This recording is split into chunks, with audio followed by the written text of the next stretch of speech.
नाही, त्याबद्दल मला खडसेंच्या घरवापसीबद्दल मला कुठलीही माहिती नाही. त्यांनी सांगितलं की माझा खाली संपर्क नाहीये, माझा डायरेक्ट वरती हॉटलाईन आहे, त्यांनाच माहिती आहे काय करतात काय नाही. उद्धव ठाकरेंनी जर पापाचं प्रायश्चित केलं तर त्यांना मोदी भाजपमध्ये माहितीत घेतील असं किरीट सोमय्या बोलले.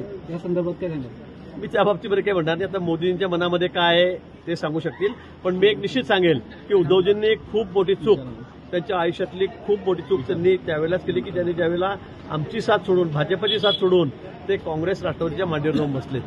मला वाटतं ती एक चूक, ते थोड्याशा खुर्चीच्या मोहापायी त्यांनी जी केली ती त्यांना पूर्ण आयुष्यभर आता म्हणजे त्यांना मनामध्ये राहणार, शल्य राहणार आहे. आणि मला वाटतं राजकीय त्याची जी आज अवस्था झालेली आहे, ज्या परिस्थितीमध्ये आहे, मला वाटतं ती चूक केलेली त्यांनी ती अक्षम्य आहे आणि ती कधी झालेली चुकी न भरून निघणारी आहे. तर ते माहितीत आले तर तुम्ही स्वागत कराल त्यांचं की मी नाही, त्या बाबतीत आमचे वरती नेतेच त्या ठिकाणी निर्णय करतील, मला तो अधिकार नाही. रावेरचे श्रीराम पाटील जे आहेत ते शरद पवार गटाच्या मार्गावर आहेत, काय सांगाल तुम्ही? ठीक आहे ना, आता कुणी ना कुणी त्या ठिकाणी उभं राहील. उमेदवार तर राहील ना, बिनविरोध थोडं होणार आहे निवडणुकी, कुणी उभं राहावं. पण बघा, जळगाव जिल्हा हा भारतीय जनता पक्षाचा बालेकिल्ला आहे. मी सांगितलेलं आहे, रावेरची जागा असेल, जळगावची जागा असेल, आम्ही खूप मोठं म्हणजे आम्ही कदाचित राज्यामध्ये विक्रम करू अशी परिस्थिती आज या ठिकाणी आहे.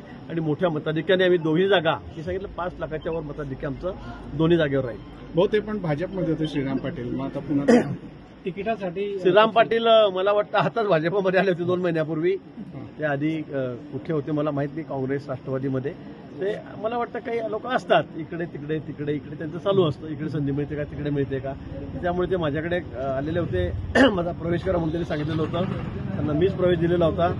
आता तिकडे तिकीट मिळालं आणि म्हणून ते मला वाटतं आता पुन्हा शरद पवार गटामध्ये त्या ठिकाणी गेलेले आहेत.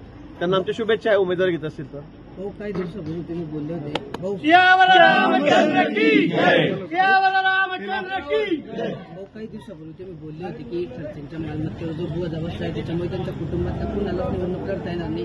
आता चंद्रकांत पाटलांनी पण याचिका दाखल केलेली आहे हायकोर्टामध्ये. त्या हायकोर्टाच्या याचिकेनुसार त्यांच्या सर्व कुटुंबियांना नोटीस बजावण्यात आलेली आहे. काय सांगाल?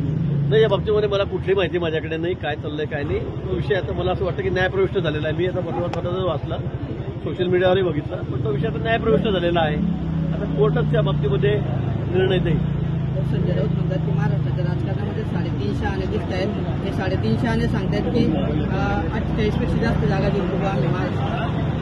अर्धवट शहाणे संजय राऊत म्हणतात.